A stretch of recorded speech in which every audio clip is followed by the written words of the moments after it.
Hello everyone, welcome back to the channel. Today, we're continuing our exciting what-if story. What if Sasuke met a Naruto no one really knew? His entire life changed. Before we begin, don't forget to like, share, and subscribe, and hit the notification bell so you never miss future episodes. If you're enjoying the story, comment below. Sasuke will discover everything. Now sit back, relax, and discover what happens next as Sasuke gets closer to uncovering Naruto's biggest secret. Let's begin. Part 3. The weekend was rather uneventful. Naruto spent the majority of it asleep in his room. Every once in a while he woke up, but that was only because his stomach was loud enough to wake the dead. Naruto wasn't the dead, he slept like it though. Once or twice during the weekend he got up, ate something, then went straight back to sleep. Sunday night, his mom was nowhere to be seen. When Naruto was digging in the refrigerator for a glass of milk, he found a note attached to the carton. "I'll be out for a while. Get yourself something for dinner. If it's morning, then get yourself some breakfast." Mom. Naruto yawned, folded the yellow note in half, and then threw it on the floor. He was used to this sort of thing. His mom left at random and came back a morning later. He didn't bother her about it. The blonde didn't bother his mom about much of anything. She had her life and he had his. No big deal. He was always alone, but he didn't mind anymore. He was alone all the time. Even at school, even in the crowded hallways where people pushed and shoved just to get from point A to point B. Even in his own home he was all by himself. There were times he got lonely. As a matter of fact, he used to get lonely all the time. To top things off, he didn't have the company of a television to keep him entertained. Now he was at school again. He wasted his entire weekend sleeping. He hit himself several times for doing so. Naruto, du bist einen Scheisskopf. Haha, German was fun. Making fun of himself was remotely fun too. But one thing that Naruto didn't enjoy in the least was being hung by his feet by the overhead canvas. He pouted crossly as he watched the upside-down world rocking slowly back and forth. He could feel the blood draining from his toes and into his head. It was a good thing he'd worn his jeans today. Zabuza was pacing around the aisles of students, who all stared at him with looks of horror or confusion. He was saying something about the result of not turning their homework in.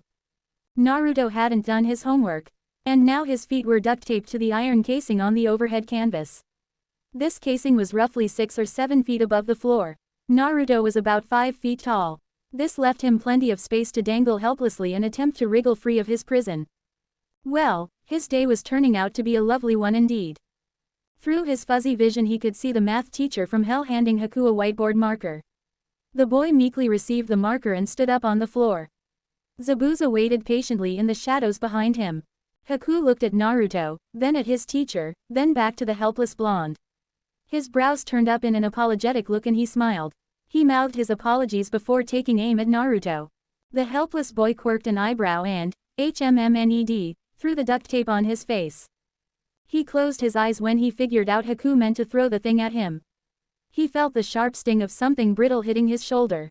Then he heard the class's stifled laughter combined with the clacking of a marker on the tile floor. He cracked an eye open to see Haku mouthing something along the lines of, "Sorry." The dark-haired boy bowed slightly to Zabuza, then sat back down. Zabuza looked satisfied. "Well then, good for you, Mr. Anger Management Problems." Naruto stared accusingly at Haku, who only shrugged his shoulders with the most innocent look on his face that he could muster. Naruto found himself very annoyed at the cross-dresser. Of course, who knew what Zabuza might have done if Haku had refused? Zabuza might have burned him to a crisp and eaten him for dinner. Maybe Zabuza ate kids. Ew. At the end of class, Haku cut Naruto free. Zabuza would have no part of it. He sat at his desk with his feet propped up, scowling like he'd just eaten something terrible. Maybe he had one of those kid bones stuck in his teeth or something. Ew, why'd you throw the marker at me? Naruto whined when they were out of earshot. Haku sighed, "I don't want to disappoint." Naruto frowned, "What does that mean?" "Certain things are expected of me. That's all. I tried not to hit your face though. I didn't want to hurt you or anything." Naruto snorted, "Oh, right. Does the rest of the school board know about this?" Haku laughed, "Yeah, they do." The blonde's jaw dropped, "Then how come they don't do something about him?" Haku tilted his head, "And where would they be then?" Naruto crossed his arms, "Come again. You don't know, you haven't heard." Haku sounded shocked. "Heard what?" Naruto asked irritably. Haku smiled faintly and stared at his feet. Master Zabuza is from the Mist District, he added silently, like me. Naruto once again had to pick his jaw off the floor. He may not have had a TV, but everyone knew what the Mist District was. It was the ultimate ghetto. Shootings and robberies happened on a daily basis. It was the center of the drug trade and the home of notorious mafia-like gangs. It's no secret that he was once part of the mafia. Everyone's too scared to even walk in his shadow. Even the police are afraid to face him. Then why on earth is he a teacher? And why did anyone hire him in the first place? Naruto waved his arms around like a fanatic. The school board is just a bunch of measly pushovers. Tsunade, the principal of this school, was the only one to speak up about it. She was overruled though. As for the reason he's here, he's just biding his time, Haku replied. Why? He's on Geitu's list. He's waiting for the heat to die down before he kills him. Naruto looked on in disbelief. Who was this Geitu guy? And what was this about a list? He asked Haku. Geitu's the boss of the Mist District. He's the leader of the biggest gang around. The boy paused, but I'm afraid I can't tell you everything. Naruto was puzzled. I'm the only person outside the mafia who knows any more about Zabuza and Geitu.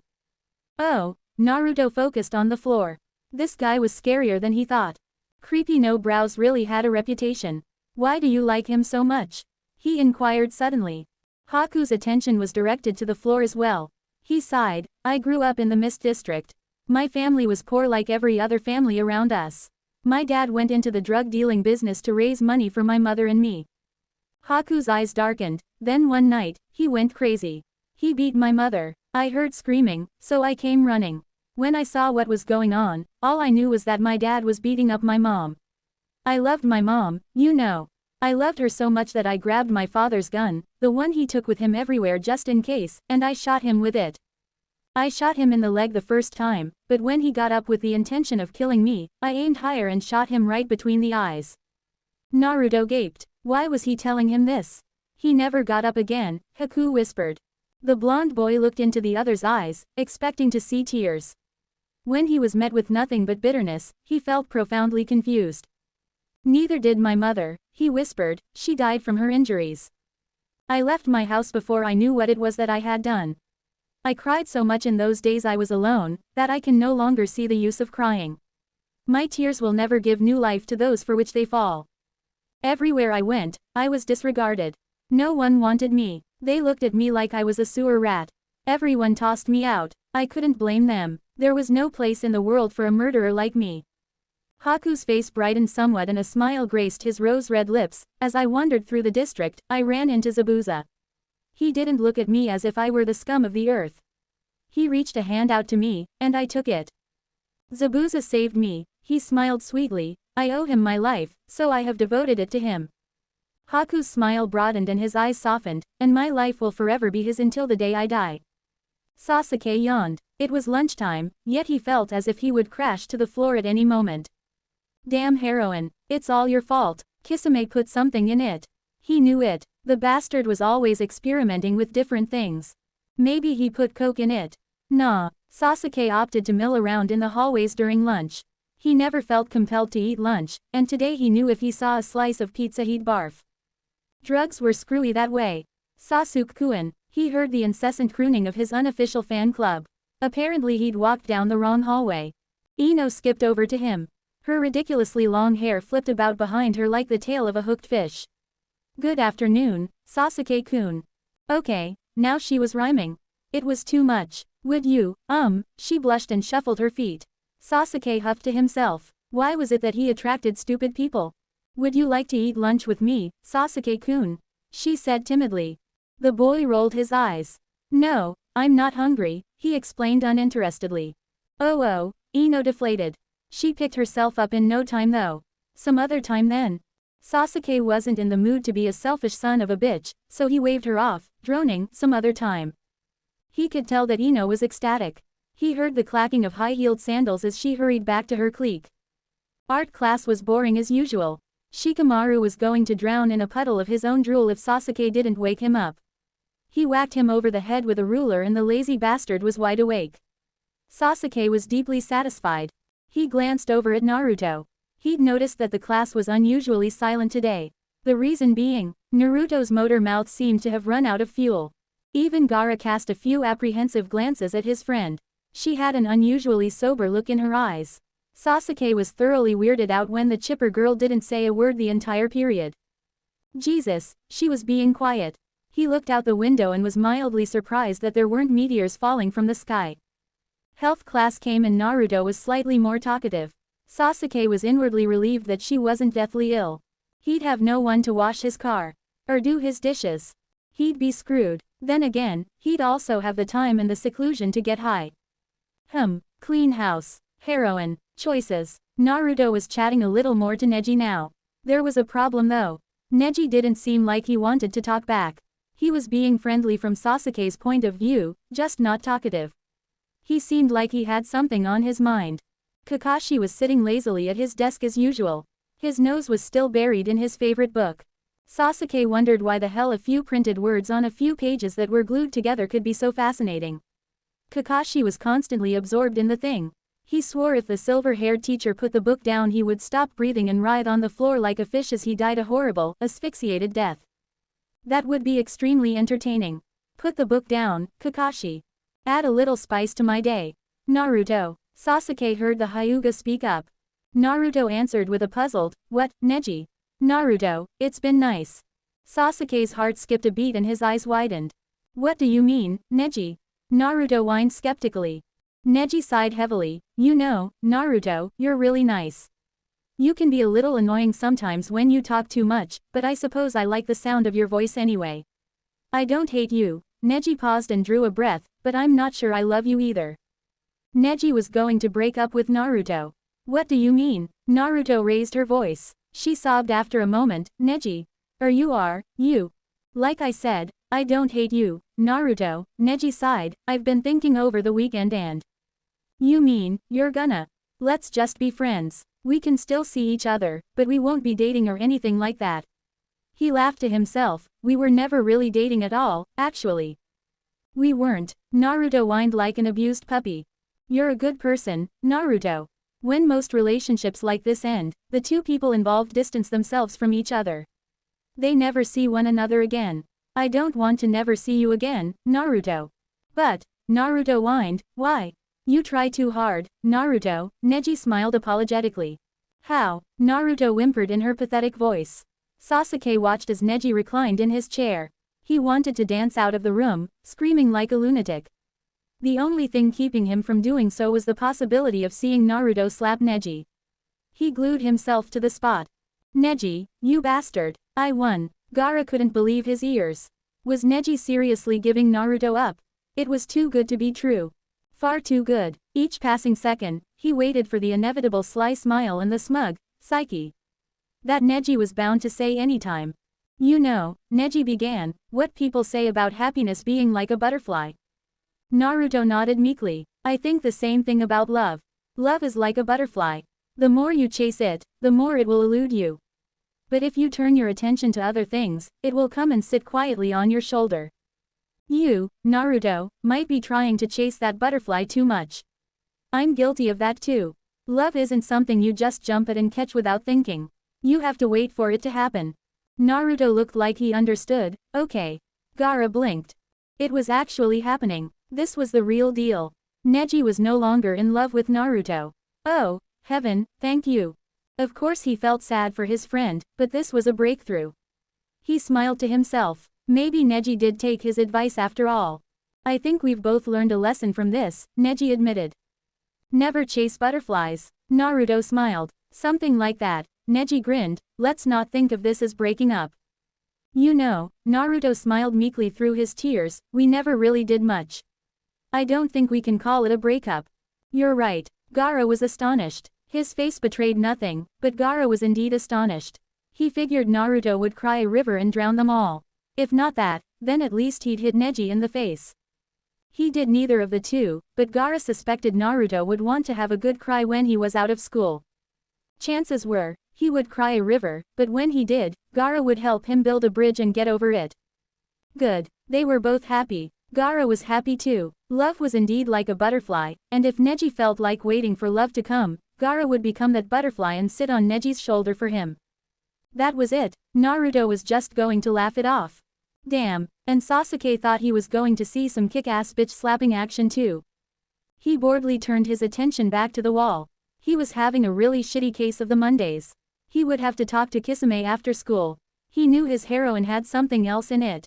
Damn you, shark, pissed. Sakura's snake-like whisper sounded behind him.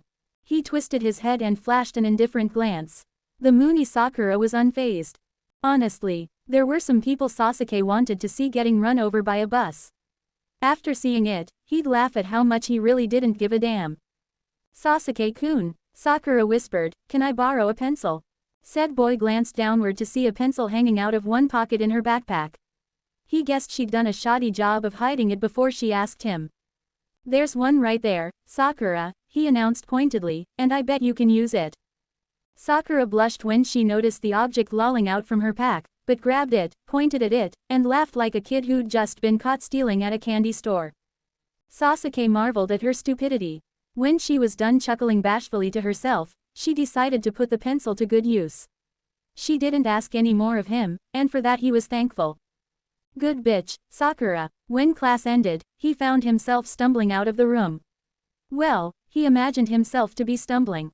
The world swayed when he moved and he felt as if the floor was a whole foot higher than it was supposed to be. Damn shark, Kisame was going to get it.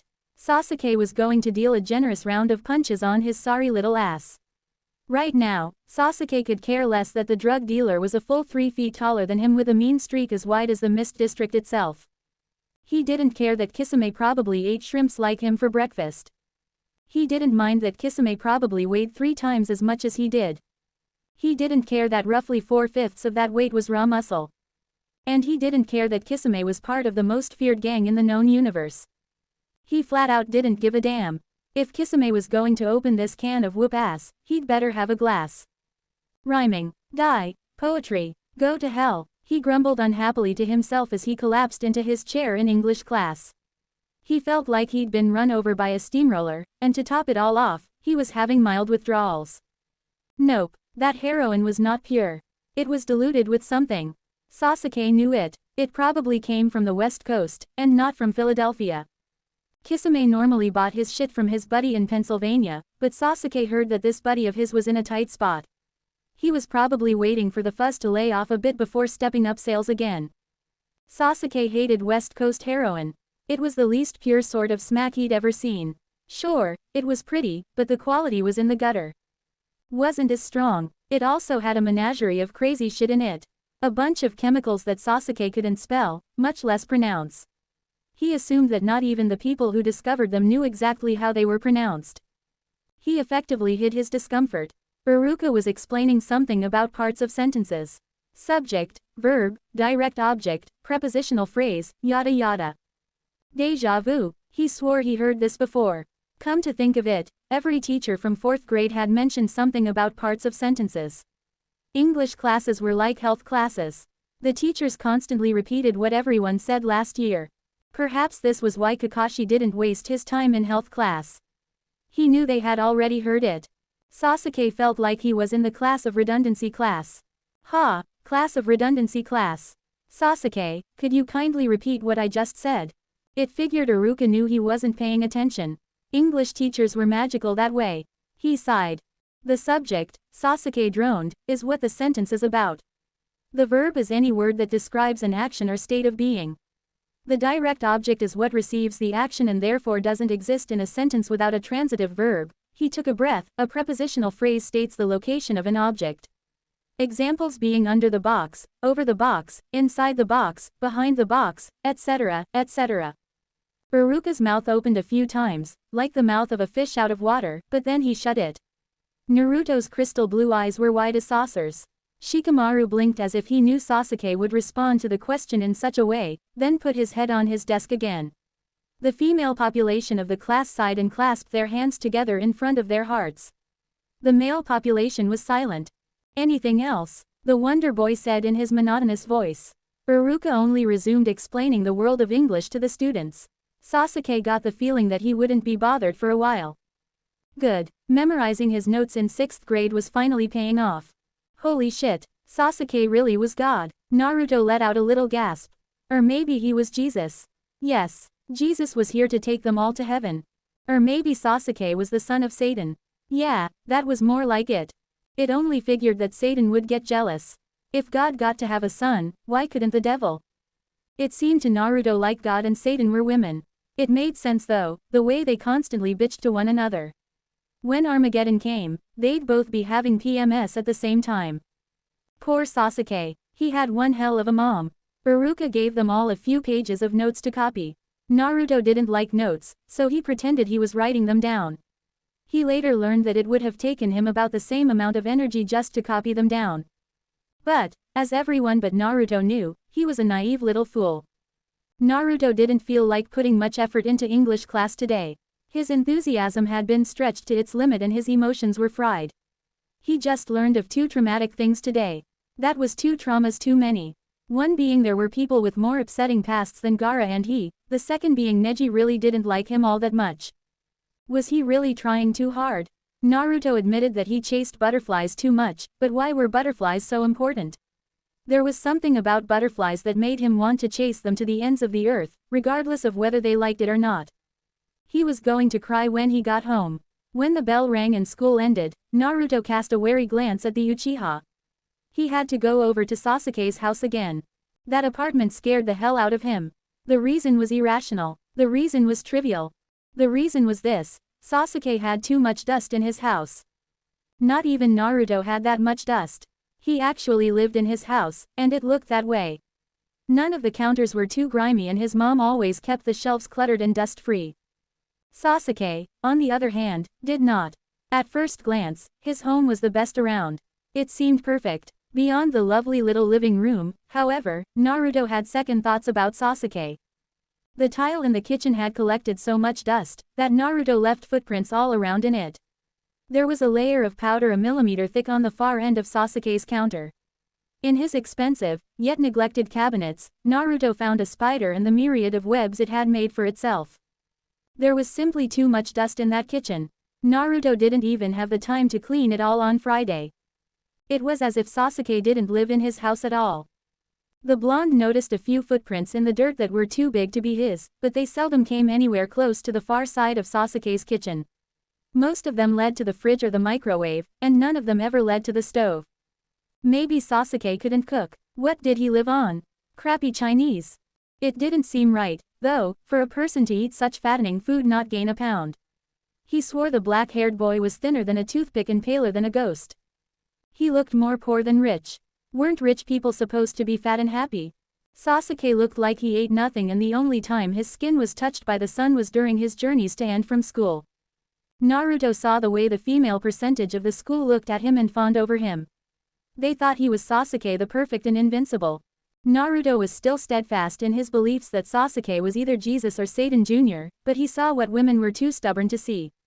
He thought that maybe Sasuke himself was too stubborn as well. Why else would he look and act the way he did? He knew Sasuke was sick. He knew very well what sick people looked like. They were pale and skinny, their bloodshot eyes sunken into their skulls and their cheekbones jutting out like the Rocky Mountains from the rolling hills of dead grass on the range's eastern side. They looked like what Naruto imagined to be emaciated geckos. Sasuke did not look anything like an emaciated gecko, his face was perfect, and his eyes weren't sunken in. But he wasn't a golden-skinned sunflower either. Sasuke was sick. The blonde knew not why, but Sasuke was indeed very sick. He didn't act like he needed help. Those, Naruto concluded, were the people who needed help most of all. Sasuke waltzed out of the room, not sparing Naruto a second glance. The blonde supposed he was supposed to meet him out front again. He let the Uchiha go and wandered yet again over to Iruka's desk. He casually leaned over to Iruka. "Sue," Naruto aloofly examined his nails, "anything interesting happened today?" Iruka glared suspiciously at his favorite student, asking, "Wasn't that the same question you asked me on Friday?" Naruto continued to absorb himself in his nails, just wondering. It's what friends do. Right, that's what friends do. I have a feeling you have something else in mind. He stared Naruto in the eye. "What do you want from me?" "Just tell me about your day and I'll go away." Iruka was still. "Fine," he sighed after a long silence. Naruto triumphed. "Well," Iruka said with a hand on his chin, "someone stole my lunch today." I looked in my desk drawer, you know, where I normally put it, and it wasn't there. Naruto was just as puzzled as Iruka. I went around, asking if anyone had seen it. Everyone told me that some student probably stole it when I was daydreaming. None of them saw it. Then, Iruka blushed furiously. When I was about to give up, Kakashi-san popped out of nowhere. He gave me my lunchbox, saying he fought a couple of delinquents for it. I thanked him and I took it. When I looked inside of it, my sandwich was still there, but something else was there too. Iruka screwed up his face. It was a hot dog. Naruto's eye twitched. I didn't think it was poisoned or anything, and I was really hungry. So I ate it. It was good. Iruka grinned like an idiot. The corner of Naruto's eye refused to stop twitching. A hot dog. What was Kakashi thinking? Maybe he was suggesting something. Oh, bad thought. Bad thought. Kakashi, you sick little rat bastard. Naruto, are you alright? Naruto laughed it off. Yeah, I'm fine. I've gotta get going though. He waved hurriedly to Iruka. Bye. With that, he left the confused teacher to tap distractedly on his desk with his pencil. You're late again, Dobi. That was the first thing Naruto heard when he stepped outside. He looked over to see Sasuke stationed once again in the shadow of the flagpole. He was all by his lonesome. Naruto got the feeling he liked things that way. As he crossly stomped over to the Uchiha, he couldn't help wondering if he deliberately stayed out of the sun. He was sitting in the shade in his long-sleeved shirt with a collar and loose-fitting, long pants. Naruto knew he wore the collared garment to hide the hideous purple blemish that had appeared on his neck so suddenly one day. He wondered how he got it. Maybe he got bit by the spider he found in the kitchen. Maybe he killed one of its babies. Naruto heard from Gaara that the spiders in his basement always got revenge on Kankuro for squashing their families. Kankuro deserved it. Perhaps Sasuke did too. What's with the Dobi thing anyway? Naruto put his hands on his hips and tapped his foot in the dirt. Sasuke didn't reply. Instead, he brushed himself off and wandered in the direction of his house. Naruto followed with his arms crossed and a pout on his lips. Stupid Sasuke, making up words just to make fun of him. Well, tem was a good word too. Take that, tem. Sasuke reclined in his chair and the television blinked to life. He carelessly tossed the remote over his shoulder. He'd already told the blonde idiot what to do. Finish cleaning his kitchen. Since Friday, it had probably collected yet another thin film of dust. Needless to say, the air in Sasuke's house was full of shit. Orochimaru gave him an air filter, but he never used it. He never opened the windows or air-conditioned the place either. Air conditioning cost him money. Sure, it was just a small amount of money, but it was still money. He didn't open the windows because he flat out didn't want to. He heard Naruto humming to herself from his kitchen. He turned the volume up to drown it out. No matter how loud his television got, he could still hear her.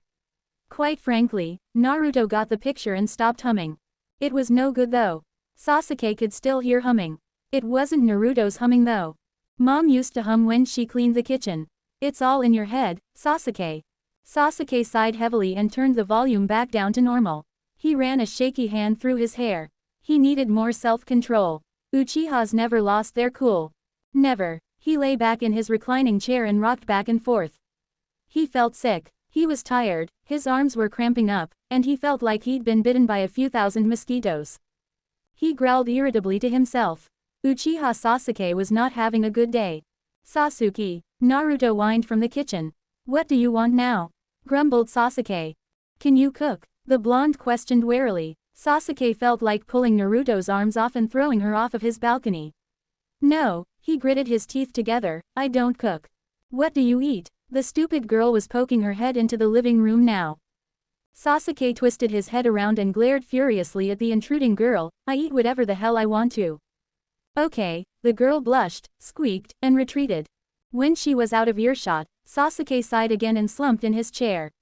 He rubbed at his arms through the sleeves of his shirt. He was starting to feel nauseous. This was bad. He felt like a sack of potatoes which was being crushed by an elephant and slowly consumed by a colony of half-starved red ants. He needed that heroin and he needed it now. Right now.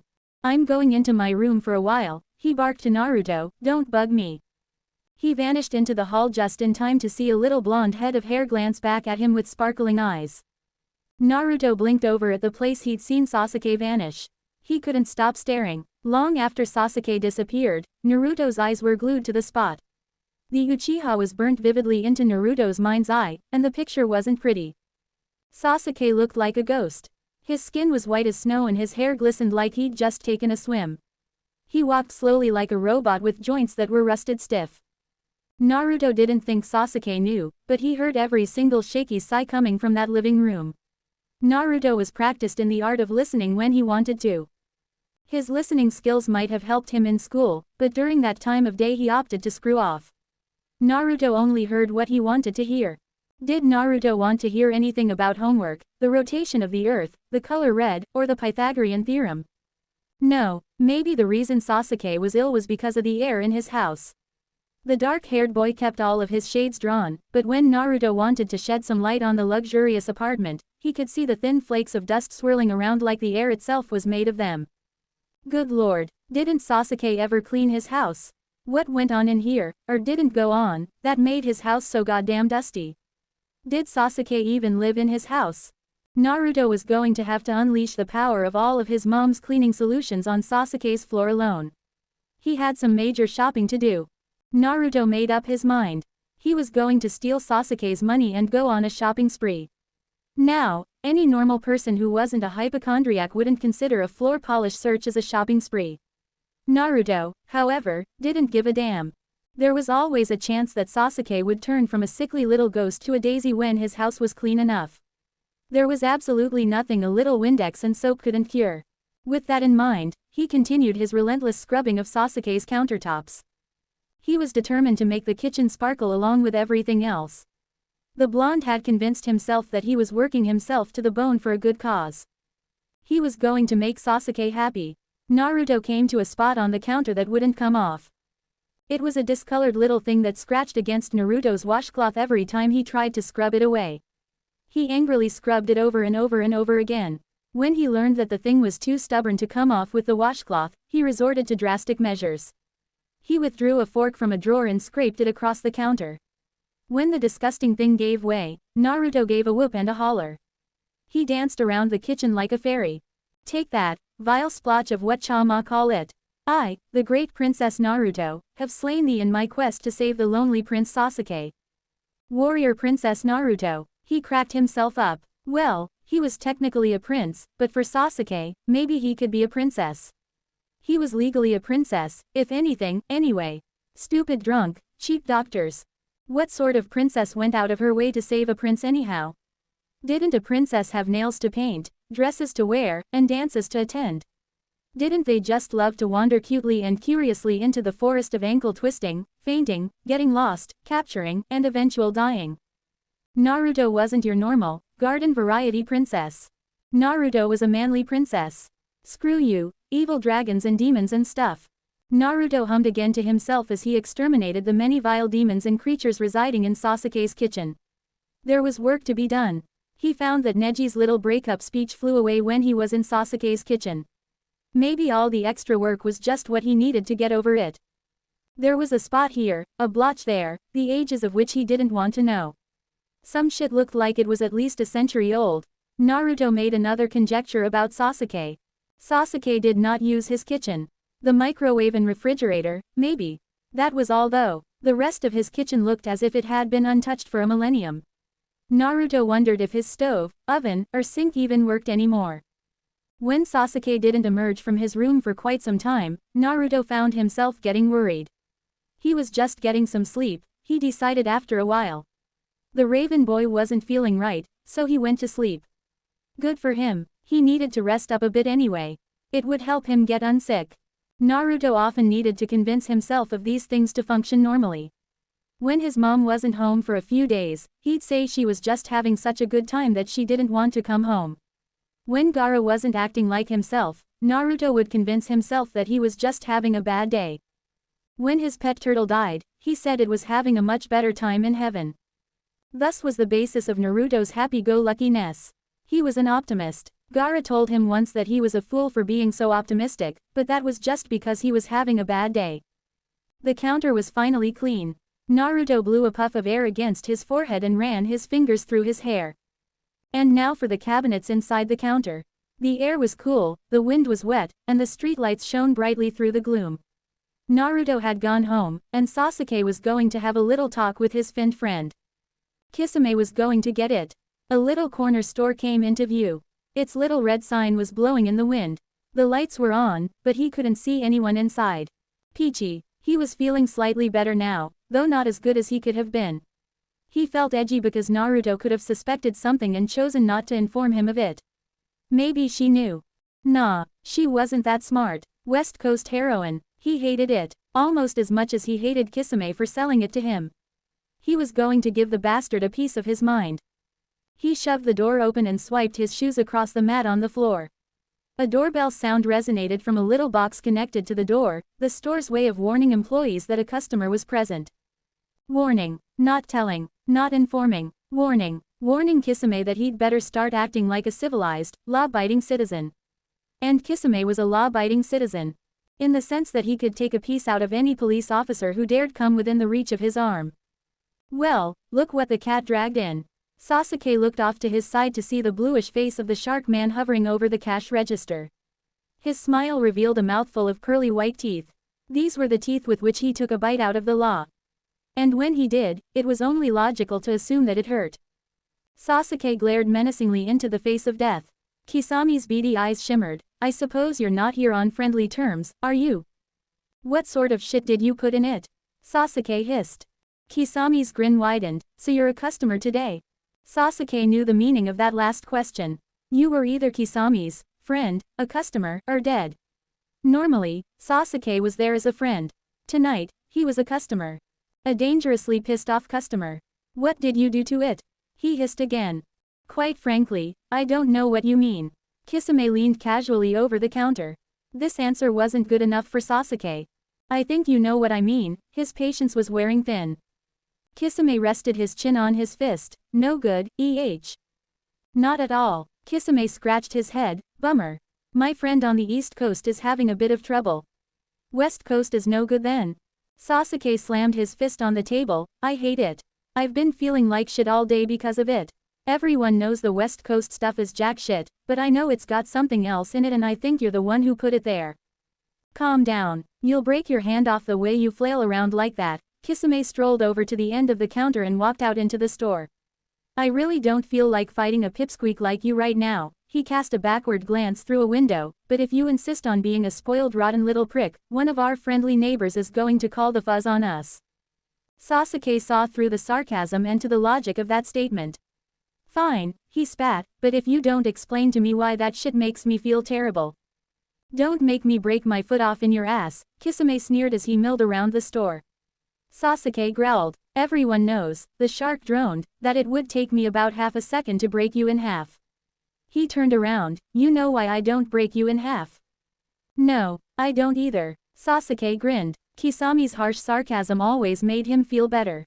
The shark man saw this. I suppose we're back to being buddies then, he said while pretending to check something under the counter. I suppose. Sasuke relaxed on the floor of the store. Geez, even things with different spelling could rhyme if they wanted to. Kisame assumed his normal spot behind the cash register, occasionally counting his money before shutting the register again. Anything new? He asked with his eyes still burning holes into his dollar bills. Not really, Sasuke paused. Well, at least nothing good. Ah, Kisame sparked a little conversation. How so? Sasuke sighed and slumped tiredly on the floor. Since last week I've had this girl cleaning my house for me. How old? Kisame cut in. Don't know. She's a freshman though. She hot? Sasuke didn't know what to say. Let me rephrase the question, Kisame smirked. Has she gotten into your pants yet? Bastard. The shark smiled mischievously before unlocking the register again. It flew open with a metallic clink and he recounted all of the dollar bills he had. Sasuke smiled to himself. Anyway, she's an annoying little bitch. She's got blonde hair, blue eyes, a brain the size of a pebble, and her name's Naruto. Typical dumb blonde Those are the best kind. Good to screw around with if you know what I mean. Spare me the juicy details, please, Sasuke groaned. Kisame scoffed. How can you consider yourself a man if you can't handle a little kinky detail now and then? I can handle it well enough, growled Sasuke, I just don't want to hear about it. Suit yourself. The shark closed the register again.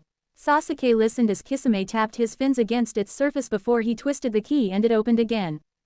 How many times did Kisame have to count his money?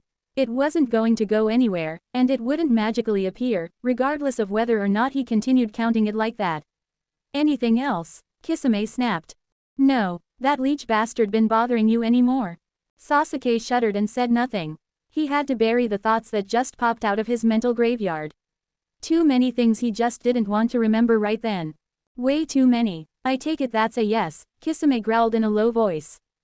Oh, damn, Sasuke knew how to read the shark's emotions, and the low voice was telltale that he'd just said something terribly wrong. Yes, said Sasuke in a wary tone. Kisame raised an eyebrow and ceased to fidget with his money. He tried something again, I take it. He didn't wait for an answer, son of a bitch. What was it this time? The funky voice. The slutty suaveness. He leaned over the counter with a scowl. He didn't try to get freaky with you, did he? Sasuke glared skeptically up at Kisame. Since when do you care? I have no idea, Kisame glared back. Sasuke knew he very much had an idea, but kept quiet. He rolled his eyes. He bit me. He what? Oh, shit, Kisame was going monotone on him. If Orochimaru made it back from his business trip alive, the shark was going to devour him whole. He decided to speak his mind. You're going to kill him, aren't you? Well, that seems logical, seeing as he's screwed around with my best customer. I'd enjoy ripping him limb from limb and eating his heart. His eyes brightened and his sardonic smile returned. Sasuke knew this look too. It was the look of a magician with another trick up his sleeve. What dastardly trick it was, Sasuke didn't know. The shark's teeth glimmered like pearly white death. But I think I know someone else who'd enjoy it more. Me. The end of another chapter and the beginning of some serious leech-ass kicking action. Also, forgive me if I was being a bit emo-ish, maybe it's just me, but I've been in a bit of a depressed swing as of late. Chibi Sasuke. Muahahaha. Chibi Naruto. Cries. Chibi Neji. Pats Chibi Naruto on the back. Me. I had a relationship like that once, although in that one the dude I liked was actually cheating on me with another girl. Damn you. Chibi Naruto. Wah, hick. Chibi Sasuke. Stop crying, damn it. I can't stand it anymore. Chibi Neji. Glares. Chibi Sasuke. Glares back. Chibi Gaara. Insert glare of impending doom here. Chibi Sasuke. You wanna fight again? I'm really not in a good mood today. Chibi Gaara. To be you. I'm having one of the best days of my life. Chibi Sasuke. I hate you. Chibi Gaara. I hate you too. Ahem now then, tackles Neji. Orochimaru flung his briefcase into a wall before boredly and gracelessly flopping down on his bed. It bounced. Ah, good, old-fashioned, expensive hotel rooms. He could smell money oozing out of the linen bed sheets. Money. And he was going to have a lot of it. Soon enough, he was going to be richer than anyone.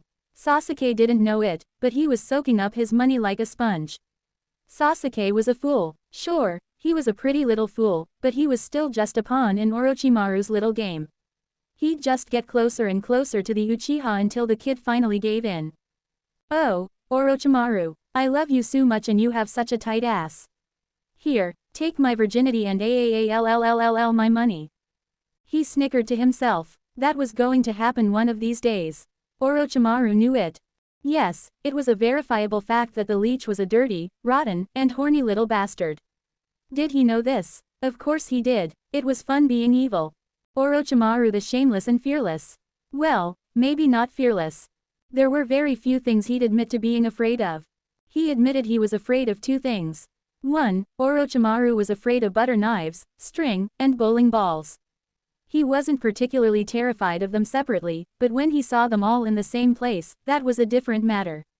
He was so afraid of these things for one reason and one alone.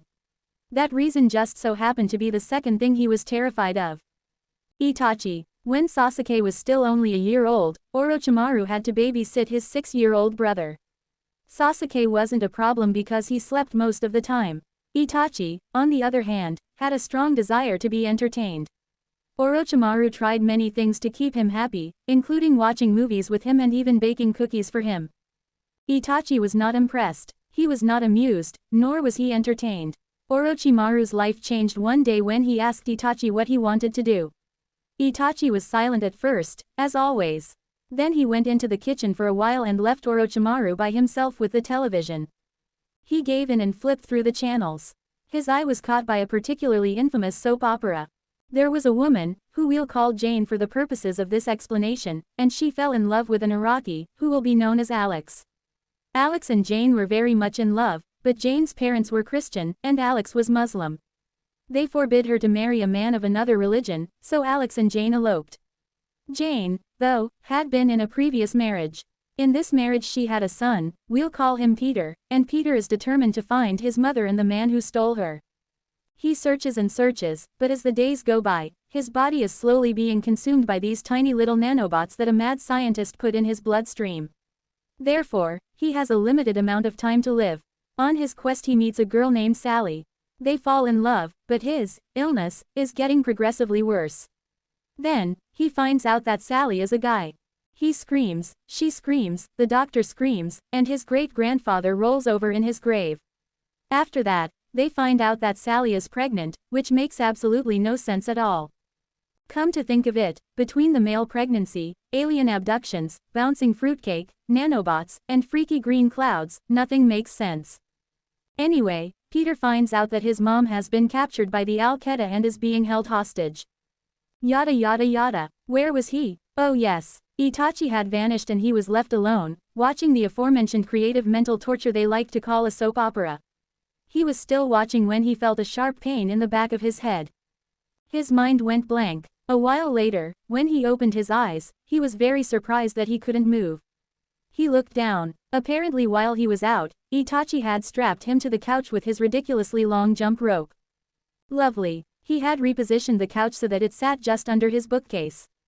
How a child could move that massive piece of furniture with him on it was beyond him, but Itachi had done it. As he further examined the bookcase, he was shocked to see Mr. Uchiha's favorite bowling ball dangling by a piece of string high above his face. The piece of string didn't look all that strong. Orochimaru started to sweat. His nose hurt just to look at it. He was further thrown into a tantrum of worry when Itachi poked his head over the edge of the impossibly high bookcase. Okay. So the kid could push couches around, knock him out, and scale vertical walls. This was too much. He was like a friggin' ninja. Get down from there. Orochimaru screeched like a harpy, you might fall off and then I'll have to pay for it. He also wouldn't collect on the high amount of money the Uchihas offered for babysitting their children. Itachi just smiled and said nothing. Instead, his actions spoke volumes to the fuming babysitter when he innocently dangled a shiny butter knife at him. What in the name of, he blinked. Oh my god, you put that down right now, Itachi Uchiha, or I'll call your mom. He couldn't call Itachi's mom, and Itachi smiled like he knew that. You can't call mommy, silly. Not when you're all tied up like that. Orochimaru, you moron. Itachi's smile faded as he solemnly brushed the knife against the string. Oh hell no, he was going to cut the string with the knife and drop the half-ton bowling ball on his face. Orochimaru blinked. Then why would he be using a butter knife instead of a nice, sharp, pointy one? Ah, yes, he realized with discomfort, he wanted him to suffer. Nice, slow, psychological torture. Itachi, you little rat fink. The sadistic little bastard wanted to watch him squirm. He wanted Orochimaru to plead for his life. It was working. Itachi, please, stop it, I'm warning you, I'll tell your mom and your dad if you don't stop this right now. Itachi was slowly dragging the little knife softly back and forth.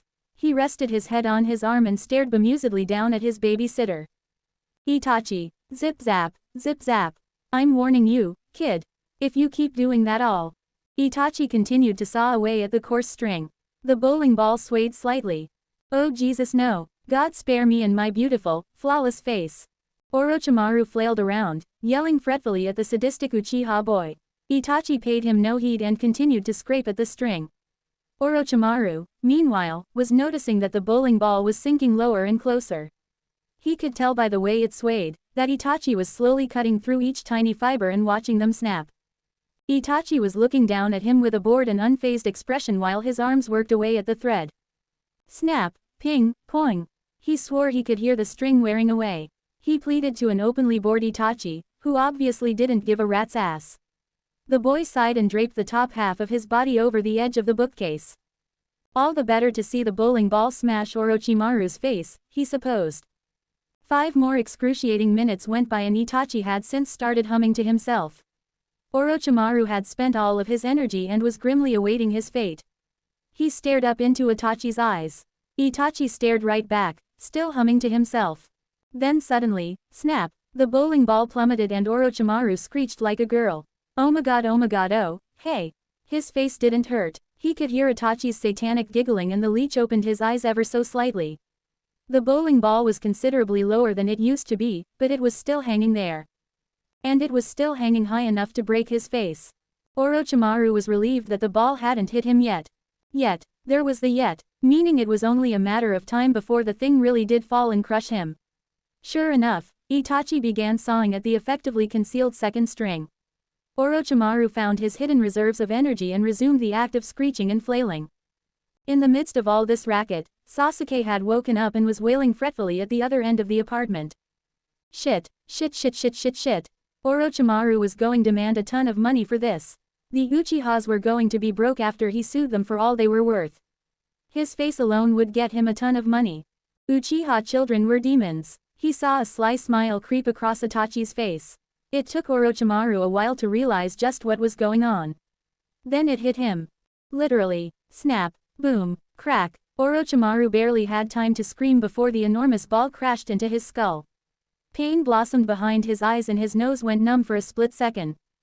Holy Mother of Jesus. The ball rolled away. Oh. He scrunched his nose up. You broke my nose, you mother. Itachi only smirked. Orochimaru's face stung. He felt as if he'd been hit by a meteor. Hell, he wouldn't be surprised if his face was flat. His forehead felt like it was fractured, his cheekbones were probably flattened, and he wondered irritably if the bridge of his nose was bent. He knew he was bleeding, he knew he was in pain. Because of this, many colorful words rose out of the depths of his mind and found their way into his vocal cords. While Orochimaru and the couch bucked and shook wildly, Itachi calmly climbed down from his perch. He took his precious time to gaze calculatingly at the wildly furious babysitter. Itachi, it seemed, was quite happy with himself. He stood there and smiled with the twisted glee of a kid with a magnifying glass standing over an anthill. You son of a bitch. You smashed my face. Orochimaru screeched furiously, you're going to pay for that. Untie me now. Itachi leered at him. Do you really want me to let you go? He asked him knowingly. Orochimaru's yelling persisted. None of your mind games, kid. Okay then, Itachi distractedly walked off. No, I didn't mean it. Orochimaru whined pathetically. Itachi peeked around the corner at his babysitter. Oh, he said, so you do want me to let you go? All Orochimaru could do was nod. Itachi moseyed casually over to Orochimaru. The man actually had a hope that Itachi was just going to untie him and get it over with. Yet he seemed to have forgotten that Itachi simply loved games. Oh, yes, did Itachi love games? When he was about 2 feet away, he abruptly sat crisscross on the floor. Orochimaru gawked, so untie me already. Itachi was still a moment as if searching his brain for a response. He then appeared as if a thought just struck him. He tilted his head. No, Orochimaru was in hysterics again. He really wanted to deck the Uchiha. He wanted to kill him for wrecking his face. He wanted to call a hospital. He wanted a band-aid. An impossibly strong jump rope was hindering his ability to do these things. Well then why the hell not? Little bits of spit were flying around in all directions. Itachi pouted with a smug look on his face, because, he crossed his arms, I want you to ask nicely. Just untie me, you fool. Say please. No, I will not say, please. Then you can just sit there. Your parents will be home soon, and they'll whip you good if they see me like this. My parents would never do anything like that to me. Besides, if they did wonder why, I could always tell them that you tried to rape me and steal my brother, so I had to hit you upside the head with a frying pan. You're 6, Itachi. You're not supposed to know what rape is. So, just let me out. This struggle, if Orochimaru remembered correctly through all the mental trauma, lasted for a while until he finally condescended to say, please. Itachi then happily untied his jump rope and his parents came home that very instant. They asked him what was going on, to which he replied that Orochimaru and he were playing pretend and were having a fun time doing so. After this, he proposed that Orochimaru should come over and babysit him more because he had a smashing good time playing with him. Pardon the pun, Orochimaru could only nod. He was too horrified to do much else. When they asked him what happened to his face, Itachi cut in, saying that it was an accident. His parents eyed him somewhat, but didn't push the matter. Back in the present, Orochimaru absently tapped at his nose with his fingers. It still hurt. That evening was the beginning of the end of his life. Orochimaru tried to stand up to the kid, but he had a knack for getting things just how he wanted them. Even if he had to knock his babysitter out. More string, bowling balls, butter knives, and other objects followed. When the Uchihas got home, Itachi would chatter away like he had so much fun. Slowly though, Itachi's parents were beginning to realize the insanity of their own son. One evening, Mr. Uchiha called him up on the phone and asked him what all the scratches really were.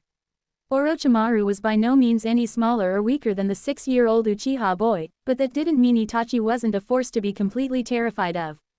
He was scary. That was that end of story. Orochimaru would think about telling the truth, but then think better of it. He'd laugh uneasily and tell them that they were accidents, just like Itachi said. The truth of the matter, though he would never admit it, was that Orochimaru was a baby. Sure, he could kick practically anyone's ass, but he was a coward. He was afraid of losing. He was also terribly afraid of what the 6-year-old Itachi might do to him if he didn't agree with everything the kid said. Itachi was a manipulative little mystery midget. Not even his parents knew exactly how his mind worked. He wasn't like other kids, and preferred not to associate himself with them. Itachi wasn't normal, and he seemed to take great pride in that fact. Ah, well, enough musing about his worst enemy. Itachi was dead and gone. He told himself that every day. Itachi was no more. He didn't have any proof, but he didn't need proof. Itachi was dead, and that was that. With that thought, Orochimaru yawned lazily and fell asleep. Meanwhile, on the other side of the globe, Sasuke was having a positively shit-tastic week. Kakashi was continuing to torture him with the meaning of life incorporated into dodgeball. Sasuke had an average grade in his class because of it. Uchihas were not average. Therefore, their grades were not average. Also, that damned piece of hair had driven him to the point of buying hair gel just to keep it from popping out in front of his nose. His heroine was making him crazy, and he worried his little sentimental head off that Naruto had found out about it. What if she had? What if? To add to the chaos, Naruto was halfway done with his house. The kitchen was sparkling, the living room was spotless, the floors all smelled like a mixture of pine trees and he had been forced to make use of his air filter. Now, any other person would find this great. Sasuke wondered why he didn't think having a clean house was great. Perhaps it was because the cleaner his house, the closer the sickeningly cute little Dobby was to being gone forever. Sasuke was surprised that he didn't want her to be gone forever. He never felt like this for any other girl. Never. He couldn't stand women for more than 2 minutes. There were times he wondered if he was gay. Then he would mentally smack himself and repeat over and over that Uchihas were not gay. Besides, if he were gay, then his bloodline would cease to exist. What would the world do without Uchihas? The little voice in his head claimed that the world would go on like they never existed. Sasuke was alarmed at how much the voice resembled his older brother's. He shrugged it off. School was almost over, and his arms were acting up again. Shit-tastic. He really wanted to go to sleep. His eyelids drooped and he tried to push back a yawn that threatened to rise out of his chest. Maybe if he went to sleep, his arms would stop itching. No, do not fall asleep during school hours. Weak, stupid people do that. Sasuke fought a losing battle to keep his eyes open. He was failing miserably and his eyes were drifting shut. He gave in to the feeling and slumped onto his desk with his head buried in his arms. How embarrassing. He only heard Iruka's worried voice piping up uncertainly as he lost consciousness. Sasuke. Are you okay? Naruto had a sinking feeling ever since last week that Sasuke was sick, and now he had proof. The most perfect individual in all the earth had just fallen asleep during English class. He looked exhausted, sort of like Gaara did before he put all of his eyeliner on. Gaara was an insomniac. Maybe Sasuke didn't get enough sleep either. Iruka did as any good English teacher would do and smacked a book down on Sasuke's desk. Naruto flinched. Sasuke didn't move. Sasuke. Iruka crossed his arms. Wake up. It might be 2:53, but we still have 7 minutes of class left. Sasuke was still. Iruka's cross expression disappeared. Sasuke. He waved a hand in his face. You who? You there. He sat there a moment more. Naruto heard him mumble something about how he didn't seem like he was breathing. Silence. Naruto could hear someone stuttering in the back of the classroom. When Sasuke still didn't move, a short, red-headed girl shot up in her seat.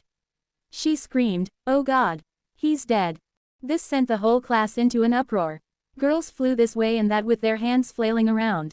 Boys looked at each other the way people do when they witness a duck being run over by a car. Naruto sat apprehensively in his seat. Was he really dead? Was Sasuke? No, Sasuke wasn't dead. He leapt into the air hysterically like the girls were doing. "Sasuke Yuru, Tem," he screeched, pulling Sasuke's hair, "this isn't funny, you dipshit." Sasuke did nothing. In the midst of the tumult, Iruka was making an emergency call to the school nurse. While Naruto was shaking Sasuke, Shizune, the nurse, burst through the door, adding even more to the disorderly din that was the 6th period English class. "Quiet, would you be quiet, please?" Iruka's skittish voice begged to the panicking students. "Quiet," he yelled louder, but no one was listening. "Quiet." Kakashi had heard the noise and was inspired to let go of his precious novel to see what was going on. He was now standing with his arms crossed in the doorway of the English class as it slowly went from a harpy's nest to a church in terms of clamor. "Much better." Shizune thanked him. "What's going on?" she asked worriedly. The same girl who started the uproar raised a shaky hand. "He's dead." "Who's dead?" "Sasuke's dead." Shizune was shocked for a split second. "Okay," she began calmly, "where is he?" "There." The emotionally traumatized girl raised a shaky finger to where Naruto was hovering over Sasuke's body. As Shizune walked cautiously over to Sasuke, Naruto noticed that a crowd was gathering at the door. Kakashi kept them from entering the room and was calmly explaining what was going on. "May I see him?" Shizune's voice cut into Naruto's thoughts. He spun around, then looked down and noticed that he still has a tuft of Sasuke's hair between his fingers. He quickly let go and stepped aside. Shizune bowed slightly and walked right past him. A thought hit Naruto. What if Sasuke really was dead? His stomach tightened and he raised an alarmed hand to his lips. There were signs. Sasuke was looking a bit more pale than usual lately, and he always disappeared into his room for a time. Naruto had seen the signs, but he didn't do anything about it. He didn't think it was serious enough, and now Sasuke was dead. It was all his fault. "Naruto," Iruka was standing at his side, "you look like you're going to throw up. You want to leave?" "It's my fault." Tears welled up in Naruto's eyes. "What?" Iruka bent down to his eye level. "I knew he was sick and I didn't do anything about it." Naruto backed up against the wall and fell on his ass. "I didn't think." "What are you saying, Naruto?" Iruka sat on the floor next to him in a concerned manner. "I've been cleaning his house after school to pay him back for saying all those mean things to him. When he thought I couldn't hear him, he made all these painful noises like sighing and stuff, and he went into his room sometimes and never came back out until the next day." "What are you saying, Naruto?" "I knew there was something wrong and I didn't do anything about it and I feel terrible." Now the entire class was staring at him. The girls gaped at him. "You went over to Sasuke's house." "That's not the point." Naruto's tears were streaming down his face. "Sasuke-kun." Sakura shoved her way past Kakashi and charged into the room. "Where's my Sasuke-kun?" Her eyes frantically searched the room before coming to rest on the slumped form of her beloved Sasuke. She gasped, racing over to him and dragging his limp body onto the floor. "Oh, Sasuke-kun," she sobbed. Shizune and Naruto watched as she rocked him back and forth. Shizune spoke up. "Sakura, can you kindly step away from?" "No, I'll never let him go. Never." Sakura sobbed and hiccuped. She sniffled, then raised a finger at Naruto. You bitch. You killed him, didn't you?" Naruto hid his face. He did kill Sasuke, didn't he? Doing nothing when he knew there was something wrong with Sasuke. It was the same as killing him, wasn't it? "Look here, Sakura-chan." Iruka stood up with a slightly embarrassed blush on his face. "Naruto didn't kill Sasuke. You have no proof, so stop blaming her for everything." Naruto looked up briefly with tear-streaked eyes. Iruka always defended him. He smiled a little. "Good, Iruka. Now let go of Sasuke, so the nurse can see whether or not he's really dead." "No, I'll never do it." Sakura selfishly held him closer. An argument ensued between the teacher, the nurse, and the student. The bell rang, but no one noticed. Naruto was left to cry silently to himself.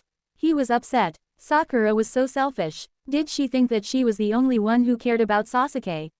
He got up off of the floor and stomped over to Sakura. The argument subsided. Sakura, Naruto clenched his teeth and growled at the possessive, pink, popular girl. What do you want now?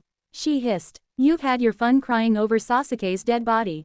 You've spent the past 4 minutes sitting there and you haven't said anything meaningful. Sakura's mouth gaped. I have a few things I want to say, Naruto declared softly. Sakura's brows knit together. Fine. She left Sasuke's body on the floor and sulked near the wall. Naruto bowed curtly and knelt over Sasuke. It was awkward, but Naruto needed to get a few things off of his chest. He looked sullenly down at Sasuke's face. He looked so peaceful, maybe he wasn't in pain anymore. Naruto found himself repeating in his mind that Sasuke was happier now. Just like when his pets died. He always had to convince himself that they were still alive and well, just in a different place. Sasuke. Naruto spoke through his tears. The boy was quiet as death. Why shouldn't he be? He was dead, after all. Tears welled up in his eyes again. I'm sorry. I should have known this was serious. I should have known you were dying, he hiccuped, and I really didn't get a chance to apologize for everything. I feel awful, if that makes you feel any better. Stupid Naruto. You're talking to a corpse. I'm sorry I disrespected your family. I'm sorry I disrespected you. You're not ugly or stupid or any of the things I wanted you to be. I suppose in the end that I needed to make you look bad to make me feel better about myself. I never really said to your face that you were ugly. Truth be told, you aren't ugly at all. When I first saw you, I had to try to convince myself that you were as disgusting as they got. Naruto smiled faintly, and even then I admitted that you had a nice ass. Kakashi raised an eyebrow. Naruto picked the upper half of Sasuke's body off of the ground and hugged him like Sakura did. But his hugs were gentle and meaningful. You're not ugly, or stupid, and you aren't just another one of those people who lives off of pity. Naruto buried his face in Sasuke's shirt. He took a long, shaky breath. And you don't have duck-ass hair. There was something warm all around Sasuke, and he didn't know what it was. He tried to recollect his thoughts. Okay, the last thing he remembered was falling asleep on his desk and Iruka asking him what was wrong. His senses were dull from sleep, but he kept hearing the words, dead, sick, and, I'm sorry. He also heard the high-pitched harping of a girl. In a few minutes, he was dimly aware that he was being gently embraced by something. Sasuke wasn't awake enough to be worried about it, so he didn't do anything. As he slowly woke up, he realized that someone was talking to him and the warm feeling was a hug. Even further along, he noticed that the voice was Naruto's. The girl was telling him that she was sorry for something. What was it she was blubbering about now? Even then I admitted that you had a nice ass. If Sasuke could have raised an eyebrow, one would have shot sky high about then. Not ugly, or stupid, and you aren't just another one of those people who lives off of pity. What was this? Was she apologizing to him or something? What for? He suddenly felt himself being snuggled up to. And you don't have duck-ass hair. Sasuke was completely awake now. His eyes were closed, but he was awake. Naruto was crying into his shirt for some reason. Suddenly, the crying stopped and he felt Naruto releasing him from the hug. He almost missed the feeling.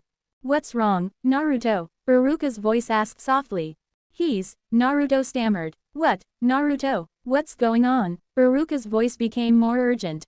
He's alive. What the hell? All around Sasuke voices rose up in surprised cheers and gasps. He was shocked. Did they seriously think he was dead? Was he that heavy of a sleeper? He could feel Naruto's arms crushing him in an embrace before other arms started grabbing at him. He could hear the voices of Naruto, Shizune, Iruka, Sakura, and Kakashi hovering close to his body.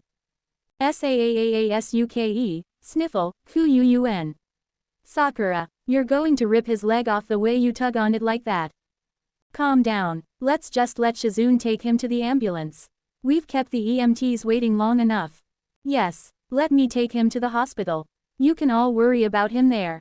Sasuke, you're okay after all. It was at this time that Sasuke chose to speak up. Naruto, Dobi, a dark eye cracked open to stare up at two identical, shimmering pools of ocean blue, you're going to crush me. Naruto wailed pitifully into Sasuke's shirt. Sasuke, I thought you died, he sniffed. The blonde boy was oddly delighted when Sasuke mumbled something about not being able to breathe. All right, little girl, Shizune attempted to pry him off of Sasuke, you heard the boy. Stop strangling him. Naruto slowly let go of the raven-haired boy. Sasuke propped himself up on one elbow and glared defiantly up at the nurse. You're not going to tell me you liked getting squished by a girl, are you? All heads turned toward the door where Tsunade, the school principal, was leaning with the stick of a poking out of her mouth. Sasuke and Naruto both sent her angry glares. Naruto then looked over to Sasuke, who seemed like he was contemplating the question. Sasuke glared his ethereal "I'm better than you and you know it" glare. I might have. Jaws dropped. Sakura started stuttering. Shikamaru blinked once or twice. Iruka stared. Shizun's mouth hung open. Kakashi raised his eyebrows and said something like, "Well, isn't that special?" Naruto blushed furiously. "Well, I'll be damned." Tsunade grinned, then went over to Iruka's phone and called someone's number. The class watched and waited. Tsunade suddenly smiled viciously. "Hey Jiraiya," she sneered, "you owe me 40 bucks. Sasuke isn't gay after all." With that, she hung up the phone. Naruto looked over at Sasuke. His eye was twitching. Naruto just laughed it off. Tsunade walked purposefully over to the furious boy. "You gave us quite a scare," she reprimanded as if she hadn't just said there was someone out there who thought he was gay. Sasuke only glared. "Would you mind telling me what the hell happened here?" Sasuke leaned back casually. "I was tired." "Oh, were you now?" Tsunade crossed her arms across her chest. "You're quite the heavy sleeper then, aren't you?" Sasuke raised an eyebrow. "What do you mean?" Tsunade said as a matter of factly, "Kakashi was kind enough to tell me exactly what happened. Kids were screaming, Naruto was shaking you like crazy, and Sakura was trying to suffocate you with hugs. Are you trying to tell me that you slept through all of this?" He blinked. Whoa, what did they put in West Coast heroin? Some tranquilizer to twist the effects around. Or maybe there was some shitty designer drug they mixed in with it. Damn you, Los Angeles. Well, don't you seem surprised? Sasuke tilted his head. He turned an icy glare over to Iruka. What the hell happened? Tsunade smirked smugly. So I take it you had absolutely no idea what was going on. No, I didn't. The world is ending. Sasuke has just admitted to being caught off guard about something, and he's admitted to liking a girl. Sasuke, give me that shit you're smoking. It's making you crazy. The class laughed. Maybe it was just Naruto's imagination, but he thought he heard Sasuke mumble something along the lines of, "You have no idea." Was Sasuke smoking something? Was that what was wrong with him? He stared wide-eyed at Sasuke. What? Sasuke glared back. No one else seemed to notice, but there was a tiny bead of sweat dripping slowly down from the side of Sasuke's face. Relax, Naruto, it was a joke. I'm sure Sasuke isn't doing anything illegal. Right, Sasuke. There was a bite at the edge of Tsunade's words, like she knew something he didn't. Sasuke was glaring daggers at Tsunade for some reason unknown to Naruto. Tsunade returned his look with a stern one of her own.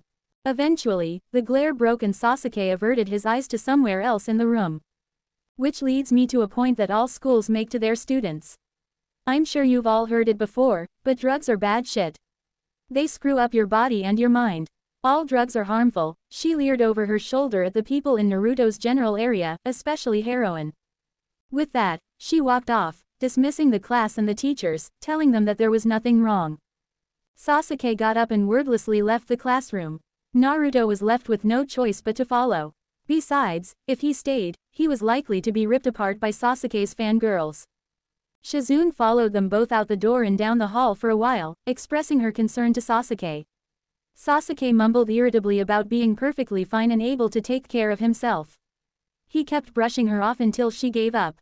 Naruto scrambled to catch up with the Uchiha, who was already past the front doors of the school.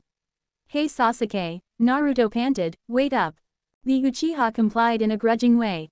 Once Naruto caught up, he wordlessly began walking again. Naruto was content to stay one step behind him. He lingered back there, wanting to ask Sasuke if he really liked his hugs, but the Uchiha didn't seem like he was in the mood. Naruto twiddled his thumbs. To speak or not to speak? That, indeed, was the question. Naruto started uneasily, then clammed up.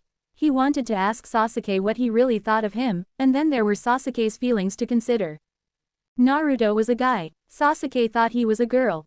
Naruto really wanted to love Sasuke and be loved back by said boy, but he would eventually find out about Naruto and be scarred forever. But maybe he could take a chance.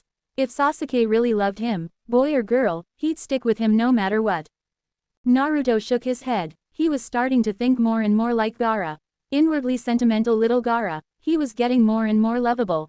When he wasn't in the middle of intimidating someone, he was as cuddly as a teddy bear. Naruto gathered all of his courage up and spoke, "Sasuke." Sasuke glanced back at him. Naruto's courage faltered a little. What if it was all a lie? What if Sasuke hated his guts? He almost clammed up again as a huge blush spread across the bridge of his nose. Speak English, Dobi. Do you really like me? Naruto forced the words out of his lungs. Sasuke glanced back at him again. He cast him a quizzical look before walking on. Naruto sighed. This was so much easier in movies. He whispered to himself, "So you were lying after all." "I heard that." Naruto clammed up again. Sasuke continued walking. Naruto could tell that he had something on his mind too. He seemed more distracted than usual. "I'll answer your question if you'll answer some of mine." "Fair enough," Naruto supposed. "Fine," he said, "but first answer mine." "Whatever." When they got to Sasuke's apartment, both of them sat face to face on the couch and stared for a time. "So," Naruto began, "do you swear to tell the truth, the whole truth, and nothing but the truth, so help you God?" "You aren't a friggin' judge, you know," Sasuke scoffed. "I feel like I'm in court or something." "You don't want to be in court?" Naruto asked dryly. "Why?" Naruto meant this as an innocent little question, but Sasuke apparently thought otherwise. "I just don't. Do you want to be interrogated?" Okay. Naruto found it interesting that Sasuke didn't mention anything about doing nothing wrong. He set it aside though and asked his original question. "Sasuke, do you really like me?" he began, "or are you lying?" "I don't like liars." Sasuke rolled his eyes and sighed. Naruto could tell he was having a hard time setting his pride aside. Sighed, pride, aside, wasn't rhyming the greatest. "You tell me first," Sasuke growled, "do you like me?" "Not fair." Naruto shook his fist at Sasuke. Sasuke only shrugged. "I suppose I just won't tell you then." "Oh fine, I'll tell you. But you have to promise you'll talk afterward." "Deal." Naruto condescended grudgingly. When Sasuke snorted in what Naruto thought was agreement, he sighed and his face cycled through different shades of red. "Well, maybe I do." Naruto frowned suddenly, his face still hot. "Now you've got to confess. It's bad luck to lie, you know. Even worse to go back on your word." Sasuke only shook his head. Naruto impatiently tapped his fingers against his face and stared accusingly at the Uchiha. Sasuke turned a subtle shade of pink. He rolled his eyes at Naruto and mumbled, "Fine." Naruto wasn't sure what he meant. "Fine, you like me, or fine, you're lying." Sasuke growled. Naruto sensed he'd just gone too far. Had he humiliated the Uchiha for asking him whether or not they shared the same feelings? "Yes," Sasuke threw his head back and hissed, "I like you." Naruto was starstruck. "I knew it," he squealed, "I knew it all along." Without thinking, he tackled the Uchiha triumphantly and gave him the most heartfelt bear hug of all time. "Stop strangling me," Sasuke groaned. Naruto loosened his grip ever so slightly, but didn't take his arms away. It was a one-sided snuggle, but he didn't care. "So," he gazed up at Sasuke, "what questions do you have to ask me?" Sasuke raised an eyebrow. "You mean that's it? That's all you wanted to say?" "Yeah, is there something wrong with that?" Naruto inquired defensively. "Nothing." Sasuke seemed relieved for some reason. Naruto was curious as to why. "Was there something else I should have asked?" "No," Sasuke replied, relaxing somewhat in his seat, "nothing at all." "So then, I suppose it's my turn." He stared down at Naruto, who bounced over to the other end of the couch. "Shoot." Naruto smiled. "Do I really have a nice ass?" "You heard that. You're not going to deny it now that I'm still alive, are you?" "And no." Naruto gave in, "You have a nice ass." He was as red as a tomato. Sasuke smirked. Naruto pouted. "You're just rubbing it in, aren't you? You might be the dead sexy son of Satan, but that doesn't mean you can gloat over it." Sasuke raised his eyebrows. "You heard nothing, deal." "Whatever you say, Dobi." "By the way," Naruto asked quietly, "how come you're so sick all the time?" He wasn't surprised when Sasuke didn't answer. "I don't want to talk about it." He didn't press the matter. There was an icy silence that hung about the room. Sasuke seemed like he was on edge about something, but Naruto didn't want to risk losing his newly found friendship and perhaps something more. "What do you think about my hair?" Sasuke suddenly inquired. Naruto looked shocked. Yes, Sasuke sighed knowingly, I heard that too. Naruto stuck his tongue out at the Uchiha. Well. Naruto sighed, I like your hair I guess. You guess. As in you're not sure if you like my hair or. I like your goddamn Uchiha hair, okay. Fair enough, Sasuke smirked. That bastard. Humiliating him on purpose. Stupid Tim, he pouted. Then, he noticed something unusual about Sasuke's hair. He stared straight at it. What? Something wrong with my hair? Sasuke snapped. No, well, he paused, is that little piece supposed to be there? He pointed out the little wisp of hair dangling right in front of Sasuke's nose. Naruto noticed with interest that Sasuke once again had to swallow his pride to answer him. I try to make it stay where I want it to, but the little bastard keeps popping out. You try using hair gel. Naruto was deeply absorbed in the story enshrouding this particular piece of hair. He crawled forward and squinted at it. Sasuke gave him a wary look. I already tried it. Doesn't work. Really? Naruto was amazed. I bet you use the really expensive stuff too. Actually, no, Sasuke replied. Naruto looked at him questioningly, well why not? Sasuke shrugged, it's a waste of my money. Naruto eyed him, if you have all this money, why not use it? I really have no reason to spend it. That's that, announced the Uchiha. Okay, Sasuke suddenly snapped as if he'd just remembered something. We're wasting time, I don't pay you to sit here and ask me about my money. Go vacuum the carpet or something. Naruto squeaked and began to walk away. Then he stopped, and spun around. Sasuke, he called. What? The Uchiha asked irritably. Naruto scampered over to him and licked his thumb and his forefinger. Here, he reached a hand out to the little tuft of Sasuke's hair and smoothed it to the side. That should do it, he piped up dramatically before scurrying off. Much to Sasuke's surprise, it stuck. Orochimaru was woken abruptly by the incessant ringing of the phone. Now who could that be? Might have been Kabuto. Well, if it was his secretary, he supposed he could answer. He stared distantly at the phone before deciding that he'd better pick it up. He rolled lazily over to the phone on his nightstand and answered wearily. What do you want? Rude as always. Orochimaru froze. His stomach tightened and he felt like he was going to be sick. Oh, shit, there was only one voice that gave Orochimaru the chills. There was only one voice that made him want to curl up and die. There was only one voice Orochimaru feared even slightly. And the owner of that voice was at the other end of the phone. Itachi, he stuttered. He could swear he heard the other smirk through the telephone. Hello, Orochimaru. Me. Muahahaha. Chibi Sasuke. What the? Chibi Naruto. What he said. Me. Oh, the fun. I'm so delighted to put you all through such torture. It makes my day. And thanks to the reviewers. They also make my day. Chibi Naruto. Yay for reviewers and pie and fanfics and 1 or 2 little cookies. Chibi Sasuke. You're all mad. Drinks sake and watches TV.